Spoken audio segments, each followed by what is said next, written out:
Hello friends, my YouTube channel Kumar Sunil education में आपका स्वागत है। तो फ्रेंड्स, आज की अगला क्लास हम शुरू करेंगे। तो फ्रेंड्स, हमने इससे पिछले क्लास में पढ़ाया था कि ऐबक ने न तो अपने नाम का खुतबा क्या किया था, पढ़वाया, और न ही अपने नाम के सिक्के चलवाए। ठीक है फ्रेंड्स, उसे नहीं खुतबा पढ़ाया था, न ही नाम के अपने सिक्के चलवाया था। ठीक है फ्रेंड्स, अब देखेंगे वह लाखों का दान करता था, इसलिए उसे लाख बख्श कहा जाता था। ठीक है फ्रेंड्स, उसे क्या कहा जाता था? लाख बख्श कहा जाता था। ठीक है फ्रेंड्स, अब देखेंगे ऐबक के दरबार में हसन निजामी एवं फक्र एवं मुदबिर रहते थे। ठीक है फ्रेंड्स, देखेंगे ऐबक ने सूफी संत ख्वाजा कुतुबुद्दीन बख्तियार काकी के नाम पर दिल्ली में कुतुब मीनार बनवाया, जिसे इल्तुतमिश ने पूरा करवाया था। किसने पूरा करवाया था फ्रेंड्स? उसे इल्तुतमिश ने पूरा करवाया था। ठीक है, आगे देखेंगे उसने दिल्ली में कुबात उल इस्लाम और अजमेर में 2.5 दिन का झोपड़ा नामक मस्जिद का भी निर्माण क्या किया था? करवाया था। ठीक है फ्रेंड्स, 1210 में चौहान यानी पोलो खेलते समय लाहौर में घोड़े से गिरकर ऐबक की मृत्यु हो गई। कुतुबुद्दीन ऐबक की मृत्यु के बाद उसके सरदारों ने उसे के पुत्र आराम शाह को लाहौर के गद्दी पर बैठा दिया, लेकिन इल्तुतमिश ने अपदस्थ करके इल्तुतमिश इसे अपने अधिकार में कर लिया। ठीक है, फिर अब देखेंगे इल्तुतमिश का कार्यकाल 1211 से 1236 ईस्वी तक था। फ्रेंड्स, अब देखेंगे ऐबक ने इल्तुतमिश को अनहिलवाड़ युद्ध, कौन सा अनहिलवाड़ युद्ध के दौरान खरीदा था। ऐबक का गुलाम एवं दामाद था। कौन था? ऐबक का गुलाम एवं दामाद था। ठीक है, इल्तुतमिश शमसी वंश का था एवं इलवारी तुर्क था। क्या था? इलवारी तुर्क था। ठीक है, अब देखेंगे वस्तुतः इल्तुतमिश दिल्ली का वैधानिक सुल्तान था। उसने सुल्तान के पद की स्वीकृति गोरे के किसी शासक से नहीं बल्कि खलीफा से प्राप्त किया था। ठीक है फ्रेंड्स, उसने दिल्ली की गद्दी के दावेदार ताजुद्दीन यलजोद और नासरुद्दीन कुबाचा को समाप्त किया था। ठीक है, उसने दिल्ली को अपनी राजधानी बनाया और अपने नाम के सिक्के भी चलवाए। ठीक है फ्रेंड्स, उसने 40 गुलाम सरदारों के गुट अर्थात तुर्कान या चरगानी संगठन स्थापित किया था। ठीक है फ्रेंड्स, आगे देखेंगे फ्रेंड्स इल्तुतमिश की दुर्दशा के कारण तुर्क राज्य मंगोल आक्रमण से बचा रहा। उसने एकता व्यवस्था लागू की और 1226 ईस्वी में बंगाल को जीतकर उसे दिल्ली सल्तनत का एकता सूबा बनाया। ठीक है फ्रेंड्स, अब आगे देखेंगे फ्रेंड्स इल्तुतमिश ने 1226 ईस्वी में ही रणथंभौर पर विजय प्राप्त की और परमारों की राजधानी मंदौर यानी मंदसौर पर अधिकार किया। ठीक है, उसने शुद्ध अरबी सिक्के चलाए, जिसमें चांदी का टक्का और तांबे का जीतल उसी ने आरंभ किया। चांदी का टंका और तांबे का जीतल उसी ने आरंभ किया। ठीक है फ्रेंड्स, आगे देखेंगे इल्तुतमिश की सेना हमस ए कल्ब या कल्ब ए सुल्तानी कहलाती थी। ठीक है, इल्तुतमिश ने कुतुब मीनार के निर्माण का कार्य को पूरा करवाया। उसे मकबरा निर्माण शैली का जन्मदाता कहा जाता है। उसने दिल्ली में स्वयं का मकबरा भी बनवाया। उसने बदायूं में हौज एक खास शमसी ईदगाह का भी निर्माण करवाया। ठीक है फ्रेंड्स, अब देखेंगे मिनहाज उज सिराज इल्तुतमिश की दरबारी लेखक था। कौन था? मिनहाज उज सिराज इल्तुतमिश की दरबारी लेखक था। ठीक है, उसने 1236 ईस्वी में बमियान के विरुद्ध अभियान पर इल्तुतमिश बीमार हो गया, जिसके कारण उसने दिल्ली वापस आना पड़ा, जहां अप्रैल 1236 ईस्वी में उसकी मृत्यु हो गई और दिल्ली उसी के द्वारा निर्मित मकबरे में उसे दफना दिया गया। ठीक है, आगे देखेंगे तुर्क सरदारों ने सुल्तान से शासन के अधिकार छीनकर नायब ए मामलिकात को सौंप दिए। यह पद एतगिन को दे दिया गया। किसको? एतगिन को दे दिया गया।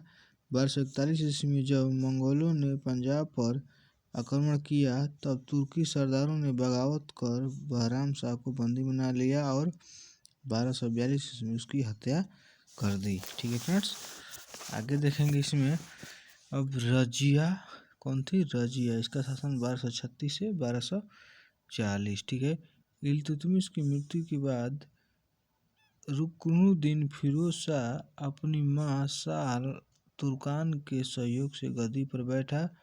शाह तुर्कान के अत्याचारों से परेशान होकर जन समूह ने द्वारा उसे अपदस्थ कर दिया गया और रजिया को सुल्तान बनाया गया। ठीक है, दिल्ली सल्तनत के इतिहास में रजिया एकमात्र महिला शासक बनी। वह प्रथम तुर्क महिला शासक भी थी। ठीक है, रजिया ने पर्दा प्रथा त्याग कर पुरुषों की भांति कोट और खुला टोपी पहन करना शुरू कर दिया। रजिया ने एतगिन को बदायूं का इक़्तिदार एवं अल्तुनिया को तबदर हिंद या भटिंडा का इक़्तिदार नियुक्त किया। ठीक है, अल्तुनिया ने 1240 ईस्वी में सरहिंद में विद्रोह कर दिया।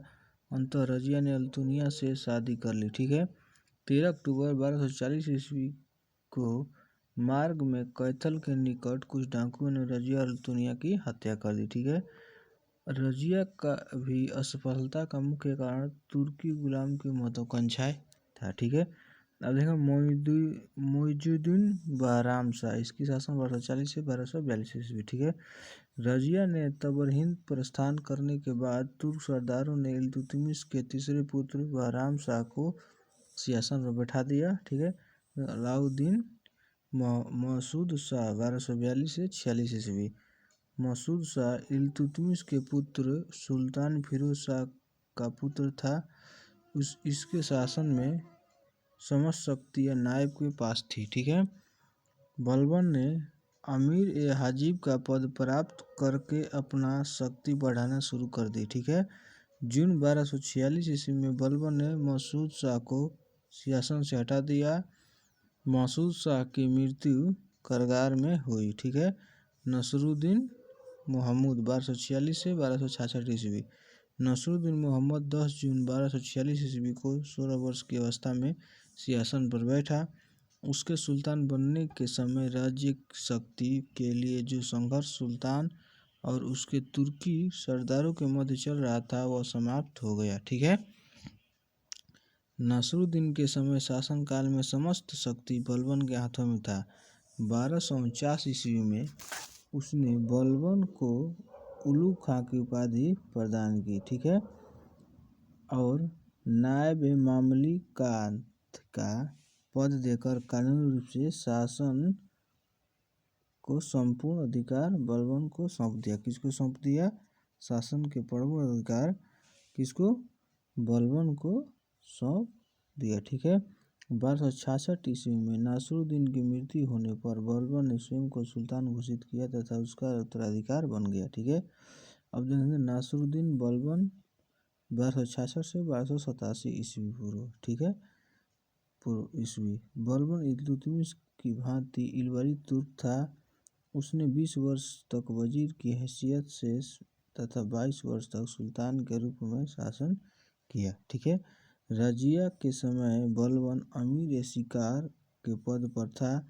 बहराम शाह के समय वह अमीर आखुर बना। ठीक है, बलबन ने राजत्व सिद्धांत और सुल्तान की प्रतिष्ठा की स्थापना की। बलबन के राजत्व सिद्धांत की दो मुख्य विशेषताएं थी।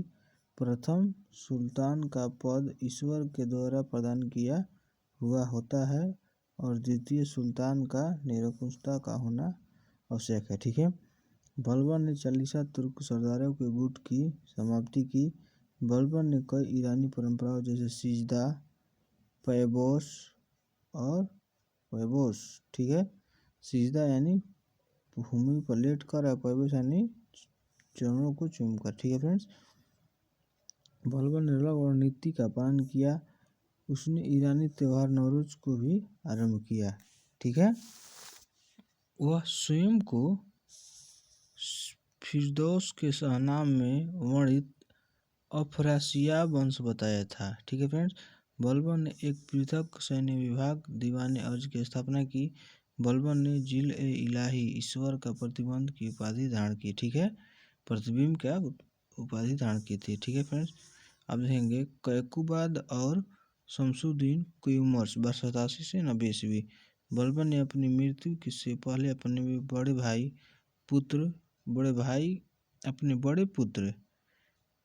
बड़े पुत्र मोहम्मद के पुत्र खुसराव को अपना उत्तराधिकार नियुक्त किया गया, लेकिन तुर्क सरदारों ने उसे मुल्तान का प्रांतीय शासक बना दिया। ठीक है। दिल्ली के कोतवाल फर्रुखुद्दीन मोहम्मद ने एक षड्यंत्र के तहत बलबन के दूसरे पुत्र बुगरा खां के पुत्र कैकुबाद को सुल्तान बना दिया। ठीक है फ्रेंड्स। अब देखेंगे कुछ समय बाद कैकुबाद लकवाग्रस्त हो गया और तुर्क सरदारों ने उसके अबोध पुत्र क्यूमर्स को सिंहासन पर बैठा दिया। ठीक है। 1290 ईस्वी में जलालुद्दीन खिलजी शमसुद्दीन क्यूमर्स की हत्या कर दो और नए खिलजी वंश की स्थापना की। क्यूमर्स की हत्या कर दी। ठीक है फ्रेंड्स। और एक नए राज्य खिलजी वंश की स्थापना की। ठीक है फ्रेंड्स। अब देखेंगे खिलजी वंश 1290 से 1320 ईस्वी। ठीक है फ्रेंड्स। जिसमें भारत से आने वाले पूर्व खिलजी जाति अफगानिस्तान में हेमलंद नदी के घाटी के प्रदेश में रहती थी। दिल्ली के सिंहासन पर खिलजी वंश अधिपत्य हो जाने से भारत में तुर्कों का श्रेष्ठता समाप्त हो गई। इसके साथ ही शासन भारतीय और गैर तुर्क मुसलमानों में प्रभाव क्या हुआ, बढ़ गया। ठीक है फ्रेंड्स। जलालुद्दीन फिरोज खिलजी 1290 से 1296 ईस्वी। जलालुद्दीन खिलजी वंश का संस्थापक था।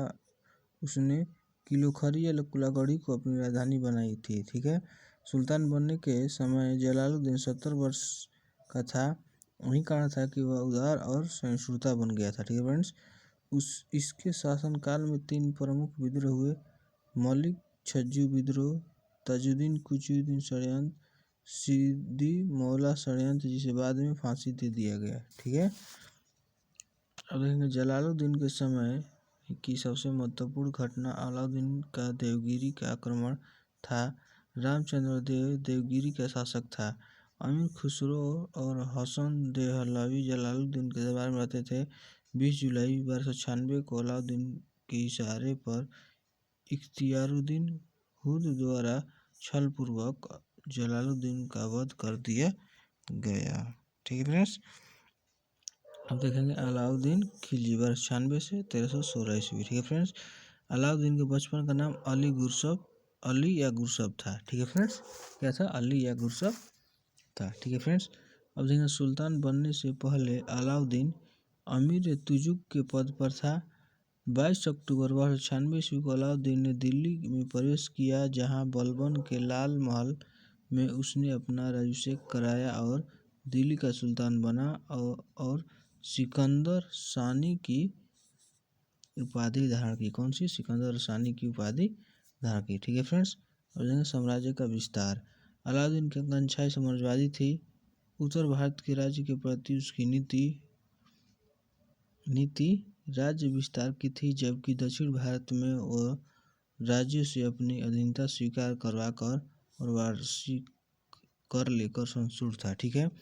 विजय अभियान।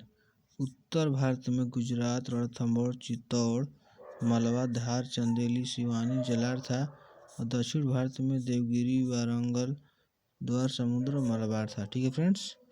अब देखेंगे मलिक मोहम्मद जायसी की रचनाकार पद्मावत के अनुसार अलाउद्दीन चित्तौड़ अभियान का कारण वहां के शासक राणा रतन सिंह की पत्नी पद्मिनी को प्राप्त करना था। ठीक है फ्रेंड्स। अब देखिए मलिक काफूर, अलाउद्दीन का दक्षिण भारत की विजय का प्रमुख श्रेय उसके नायब मलिक काफूर को है। उसने 1307 ईस्वी में सर्वप्रथम देवगिरी पर आक्रमण कर वहां के शासक रामचंद्र देव को पराजित किया। इसके बाद काफूर ने तेलंगाना पर आक्रमण किया।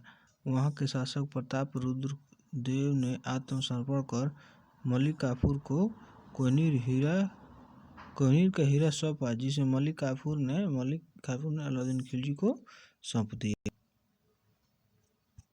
अब देखें फ्रेंड्स अलाउद्दीन का राजत्व सिद्धांत। किसका? अलाउद्दीन का राजत्व सिद्धांत। ठीक है। अलाउद्दीन ने धर्म और धार्मिक वर्ग को शासन में हस्तक्षेप नहीं करने दिया। उसने खलीफा से अपने के सुल्तान पद से स्वीकृति लेने की आवश्यकता नहीं समझी। इस प्रकार उसने शासन में न तो इस्लाम के सिद्धांतों का सहारा लिया और न उलमा वर्ग की सलाह ली और न ही उलीफा के नाम से सहारा लिया। अलाउद्दीन निरंकुश स्वतंत्र विश्वास करता था। ठीक है। शासन व्यवस्था देखेंगे इसका। अलाउद्दीन व्यक्ति की योग्यता पर बल देता था।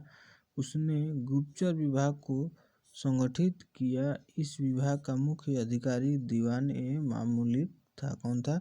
दीवान ए मामलिक था। ठीक है फ्रेंड्स। अलाउद्दीन का मंत्री परिषद, दीवाने बाजार यानी वजीर मुख्यमंत्री, दीवाने इंशा शाही आदेशों का पालन करने वाला, दीवाने आरी सैन्य मंत्री, दीवाने रसालत विदेश विभाग। ठीक है फ्रेंड्स, विदेश विभाग। ठीक है। देखिए इसका राजस्व, कर और लगान। ठीक है फ्रेंड्स। अलाउद्दीन के समय लगान, खराज या पैदावार 1/2 भाग का निर्धारित किया गया।